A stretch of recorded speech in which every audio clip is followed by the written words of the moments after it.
This is a wild discovery. You're going to want to stick around for this one. So these two classic Corvettes have been sitting at my client's property for about the last 30 years. And they were his father's car.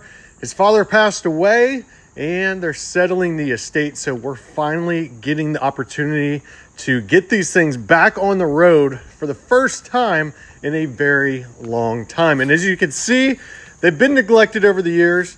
The tarps really aren't doing much good these days, and the bricks probably aren't too good for the paint, but look what's hiding underneath. This is a 1969 Corvette Stingray with the 427 engine, and it breaks my heart to see these like this. So, of course, our job here today is to get these cars on the rollback and transport them back to our facility to where we can get them prepped and ready for auction, and more importantly, ready for their new owners.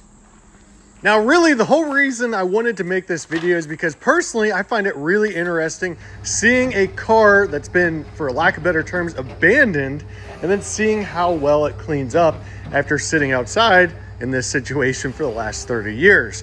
So I wanted to kind of keep the story with the cars, and I think this is a great outlet for me to do that, then also share the car story with you guys as well.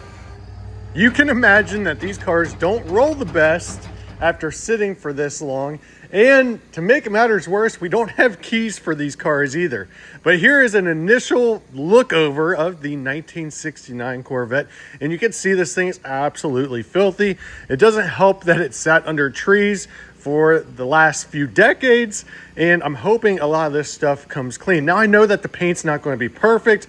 Obviously, storing it with bricks and in the heat and with improper tarps is not the method to go by to protect your 1969 big block car. But hopefully that's all going to change soon. So let's see what we can do with this car. If you had some money to spend in 1969 and you wanted a flashy car that could really scoot down the road, this was one of the best options out there. This particular model came factory with 390 horsepower. And you got to think, for that year, that was plenty of power under the hood. This is pretty much the height of the muscle car era, and there was a lot of good competition coming out and a lot of big block engines being produced with insane amount of horsepower, and this is one fine example. That's why these things are so sought after even to this day. At this point, I'm getting pretty excited because that dirt and grime is really coming off there better than I initially thought it would. And it's a little difficult to tell, when a car's been sitting out in the elements, how it's going to clean up. But this one's going better than I originally thought. Now, I knew, and I've said this before, I knew that the paint's not going to clean up the best. But we do have another Corvette that we hauled back from this estate that was stored indoors that I haven't shown you guys yet. And I think that paint is going to clean up even better than these. So I dropped a little hint there. There's going to be an upcoming video. But for now, let's appreciate just how far we can go with these cars. Since we plan on bringing these cars to market through auction for our client, we're not going to take these cars all the way detailing wise, so we're not going to be polishing or waxing these or going into an insane amount of detail. All we're trying to do is make these more presentable for their new prospective owners. And as you can see, this one's coming clean pretty darn good. It's already looking much better, and we're only on the initial pass. Now, because this is an original big block car, it's going to gain a lot of attention really quickly, and people are going to want to know if the engine and transmission are original to the car. The only problem is I can't gain access into the engine compartment because it's frozen shut from sitting outside over the last few decades. So that's going to be another video for another day. I know there's an engine in here because of the way it sits. I'm just hoping it's the original. And a little bit of a spoiler alert, the thing that is not original on this car is the color. So we're not even sure if this came from the factory in yellow, but because of the underspray on the car, we can tell that this paint job is definitely not factory. So that will have an effect on the value, although the paint's failing and it's going to need a respray anyway and some body work here and there. So somebody's truly going to be able to have the opportunity to take this car and make it their own. As you can probably already tell, half of the car in this video is already pressure washed because I was filming for my TikTok and I wanted to get, videos for both platforms. So I basically decided to split the car down the middle, show you guys on YouTube here, washing the other half. And for my other audiences on TikTok, I have a video posted there as well. And obviously those videos go a lot quicker. But as you can see, this pressure washer is doing a pretty decent job of taking care of all that dirt and grime that has really stuck to the surface of the car.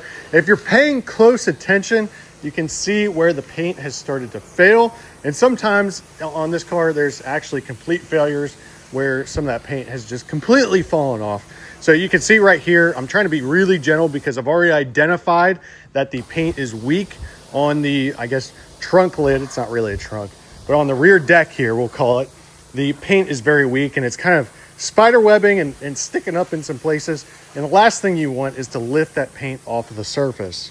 You can really go from bad to worse when working with the pressure washer on a car that you're not really sure how it was painted and that's been exposed to the elements. That definitely does not help the case.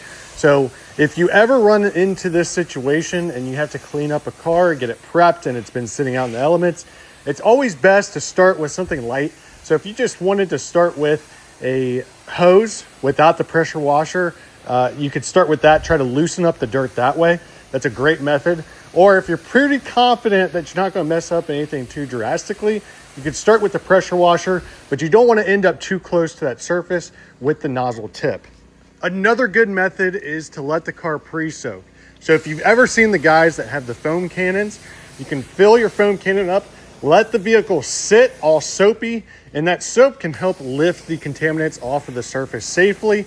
That's another good method to use. On this car, we already knew that the paint wasn't the best, so we just went ahead and started with the pressure washer, and that grime was really on there, and I don't think pre-soaking it would have done us much good. We are going to go ahead and scrub on this vehicle just a little bit. So we're going to grab our microfiber mitt and soap this car up just to help remove any of those leftover contaminants. Even after utilizing the pressure washer and its immense pressures that it puts out, you would be amazed at how much grime is still left on the surface of the vehicle that only a mitt and some good old-fashioned elbow grease can take care of.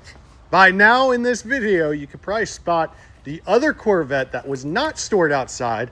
And if you look at it right here in the background, it has a lot better of condition than the other two. So we're not going to be touching that one today, but that will make an appearance very soon. And like I said, I think that's going to be a real gem. We should be able to get the paint to clean up fairly well on that car. The interior of that one is also pretty darn good.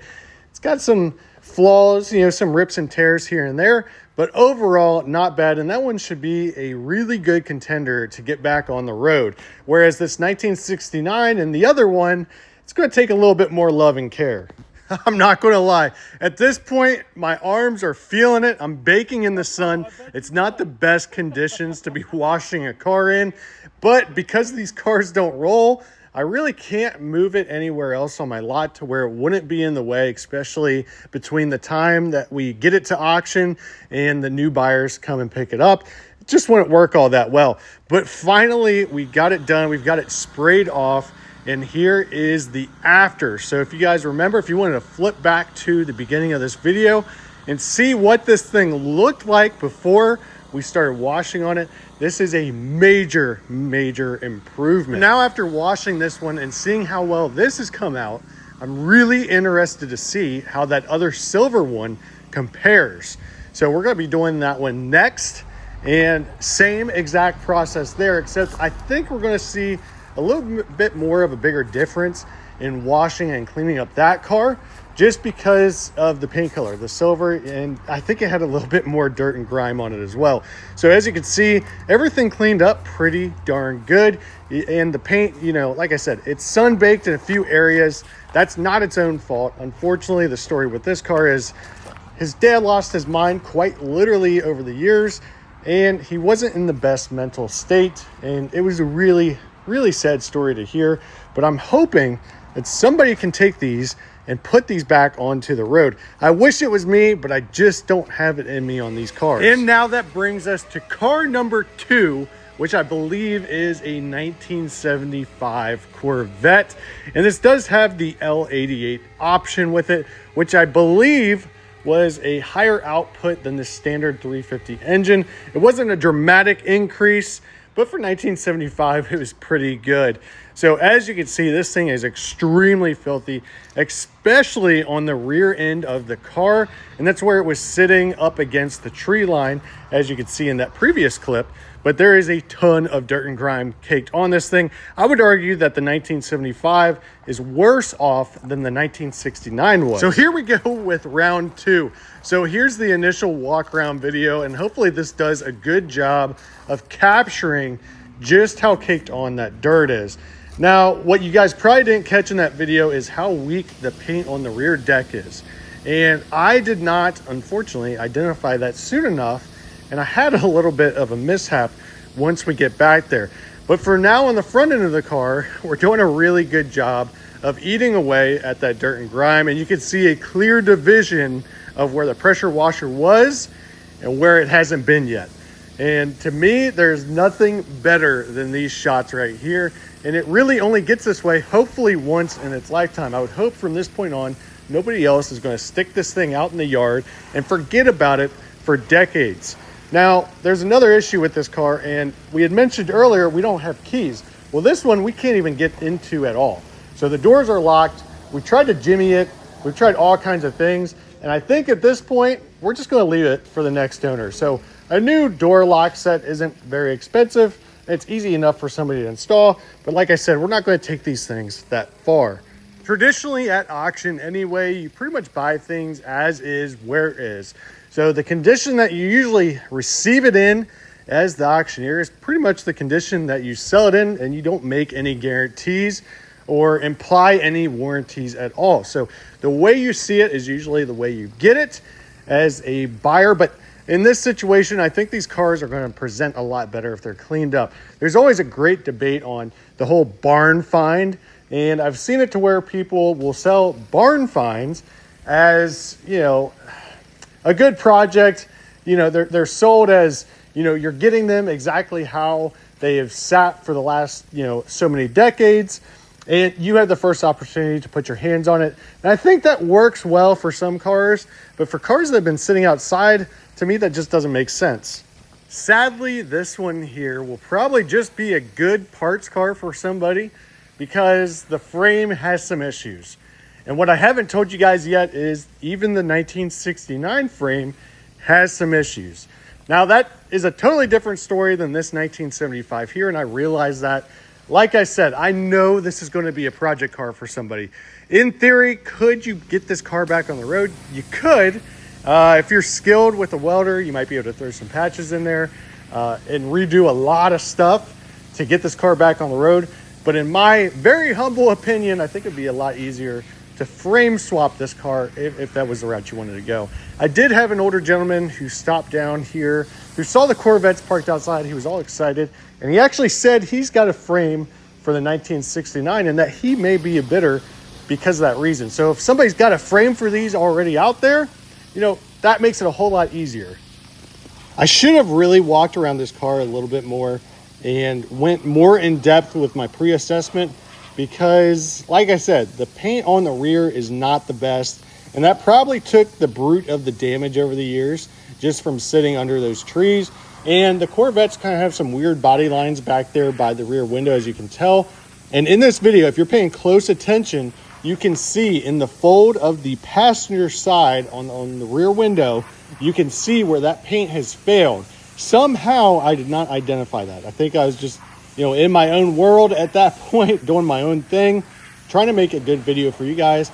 And I kind of skipped over that pre-assessment, and I should have done a lot better of a job. And you can see why here in a few moments, you might be able to see a little bit of paint fly up to where I got too close on that spot, and that paint just completely failed.